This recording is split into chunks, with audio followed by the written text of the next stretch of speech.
With Broly having to be set to return in the upcoming Dragon Ball Super 2018 movie, having to get a first look as to what Broly looks like in this movie, judging based on his armor alone, does Broly have any sort of connection with Frieza and his army? As we dive on deeper into the lore of Broly and the history of the Saiyans involving Frieza and Broly himself in connecting the destinies with Goku and Vegeta, and with all the rumors going around that Broly may be affiliated, is he in fact working under Frieza, or is there something more to Broly's story than meets the eye? On today's video, we are going to be tackling the subject of Broly's scars, his overall design, and whether or not he's working for Frieza in this upcoming movie, next.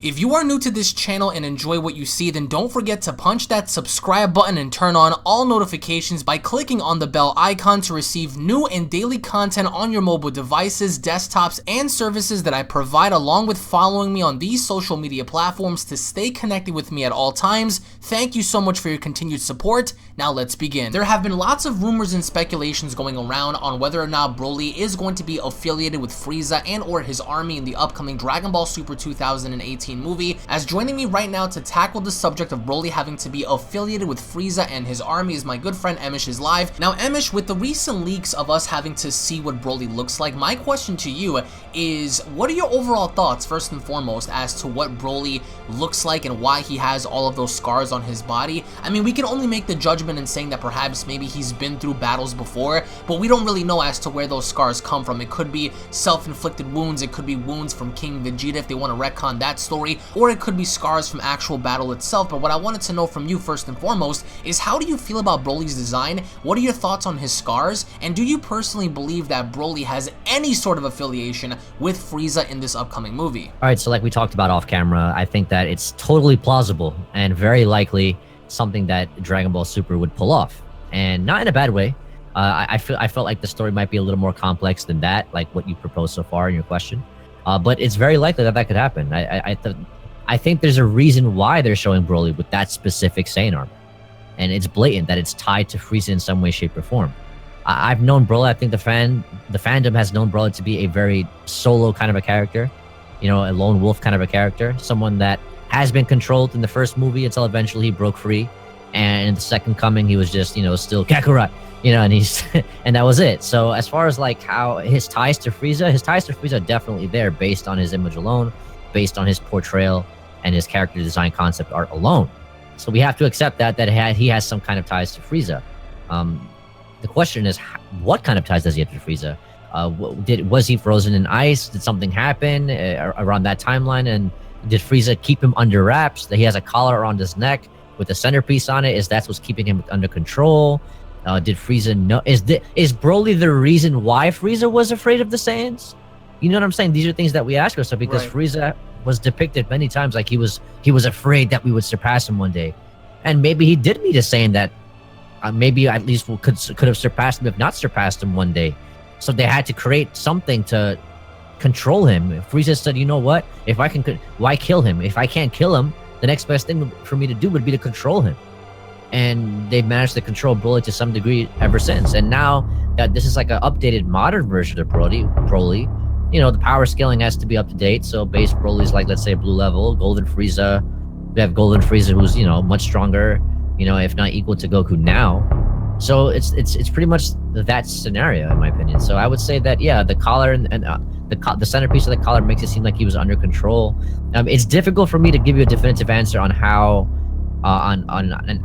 on Broly's ties to Frieza, whether it's going to be in the present timeline, whether Frieza finds Broly in the present timeline, because at the end of Dragon Ball Super, they show Frieza, you know, Frieza-sama's returned, you know, I've returned, and meanwhile Frieza has an army all of a sudden again, even though it was established that his army was dead. Right. But it's one of those plot holes that, like Dragon Ball Z had, for example, that us as fans don't really care about, because, well, it's just Frieza's army. Who cares? They're fodder, they're trash. Tracksuit Gohan can one-shot them. So who really cares about Frieza's army?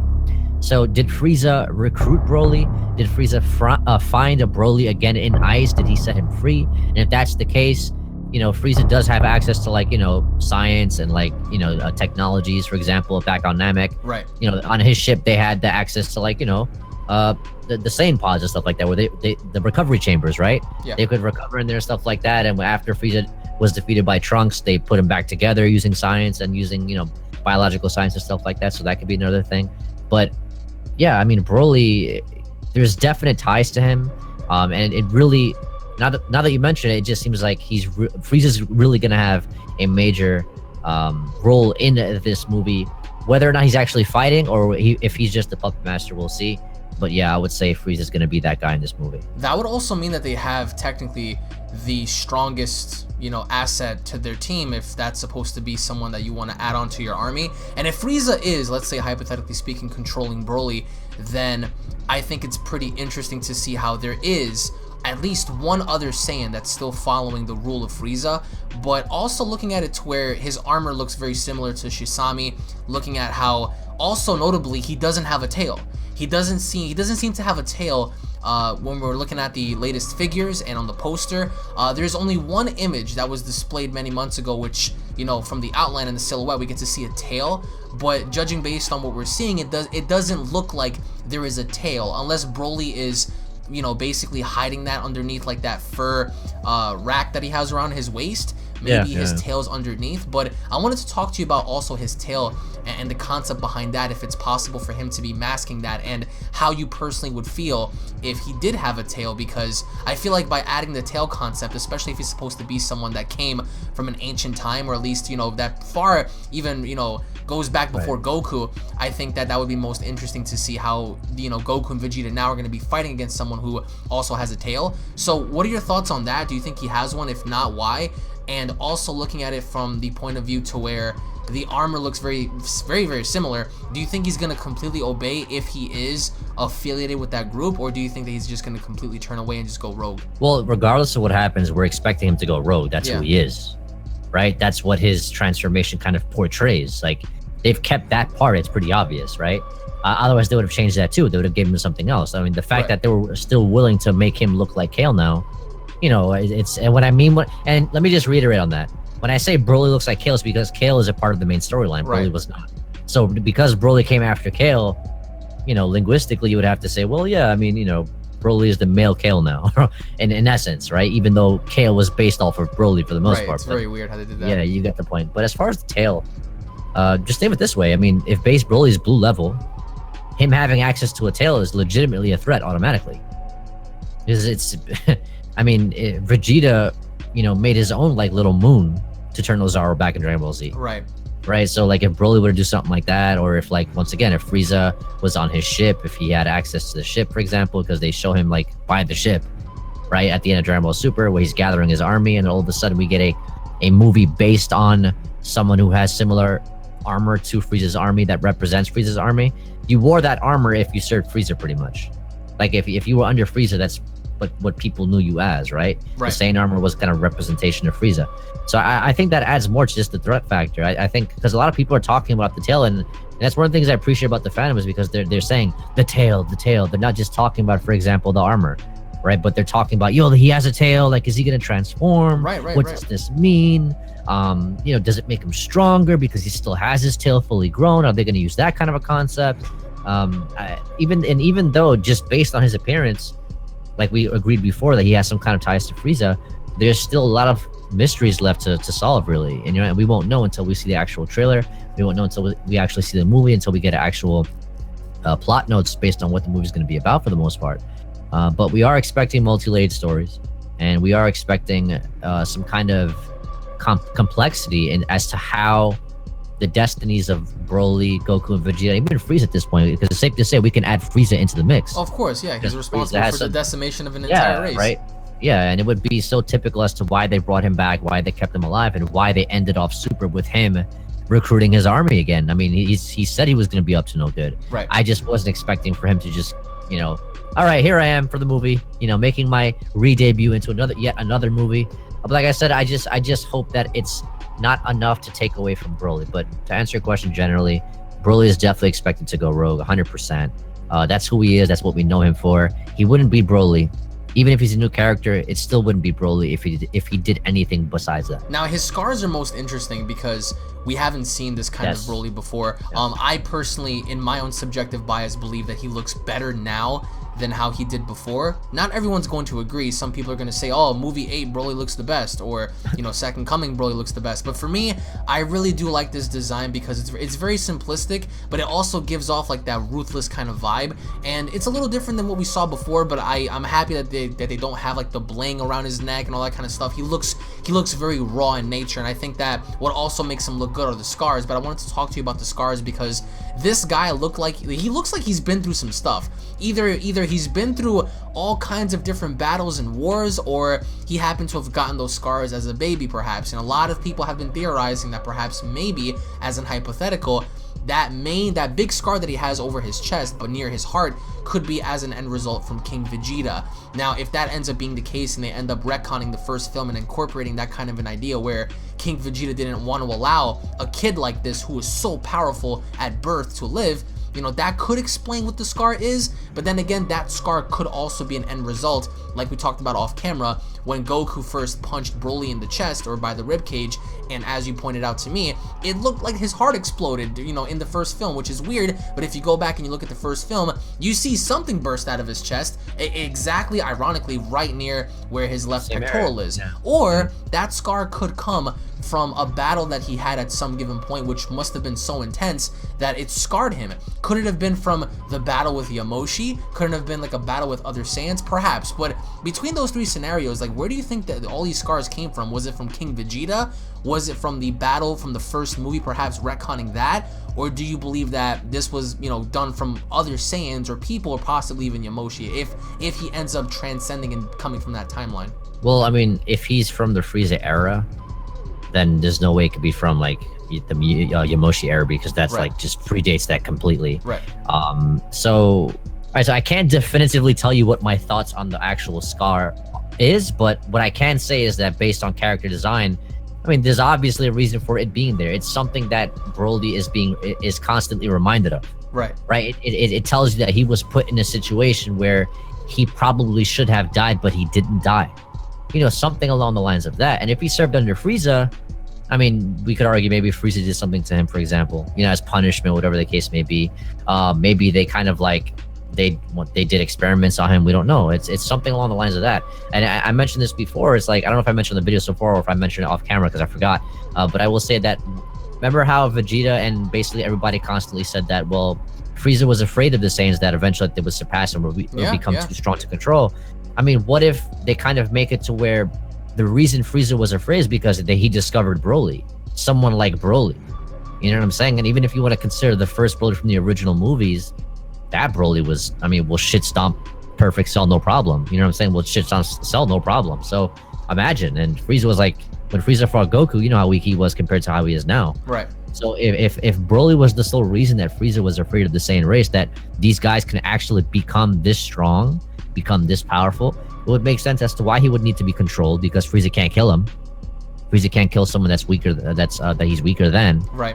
I mean, and like there are ways. Don't get me wrong. Like, you know, so don't correct people in the comment section. Might correct. Like, oh, you know, it's easy to kill him in his sleep. If Goku can get punctured by a laser beam from Sorbet, then Broly can get. I don't mean it in that sense, but what I mean is that generally there are obvious ways of killing Broly. But I guess Frieza probably saw it. Well, why kill him if I could control him? If I could use the Saiyan monkey, why not? You know what I'm saying? So, but I would say that's probably the best bet, in my opinion, to use Broly as that guy that set the tone for why Frieza was deathly afraid of the Saiyans' potential.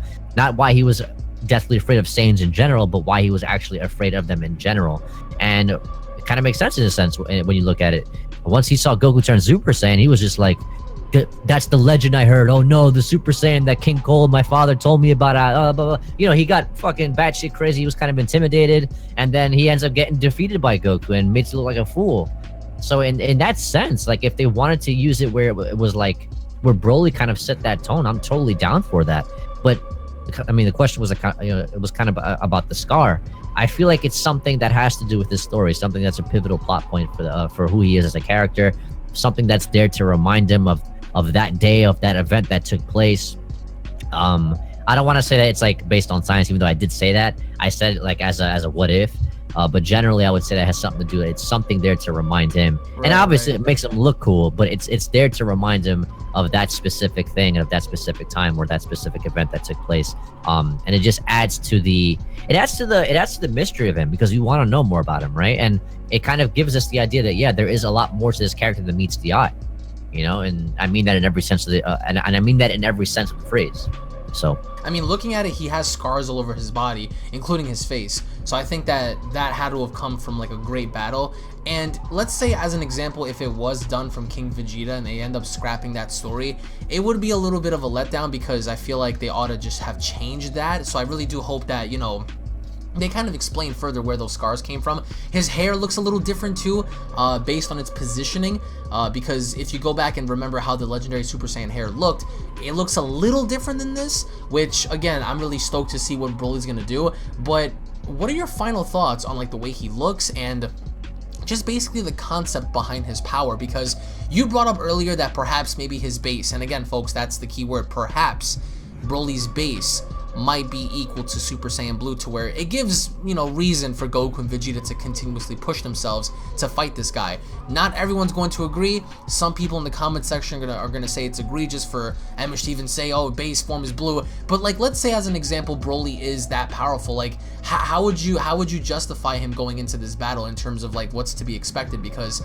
judging based on the figures that we're looking at and what we may get, even his base might be too much. But then again, when he transforms, just like we saw with Kale, he's going to just completely utterly shitstomp. So your final thoughts on the overall design and your final thoughts as to what's to be expected when it comes to power. So let's cover expectations first in terms of power. I'm pretty sure the developers of Dragon Ball, especially Dragon Ball Super, are pretty aware or have the thought process of knowing that not every fan really pays attention to scaling in terms of logic, right?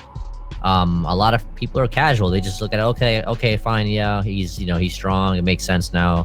Why wouldn't he be as strong as he is now, for example, blah. You know, we got Golden Frieza in ROF, who suddenly became blue level when the last time we saw him was on Namek. You know what I'm saying? So that's that. But having Broly be blue level in his base, I will say that shit right now. Yeah, he's 100% gonna be blue level in his base.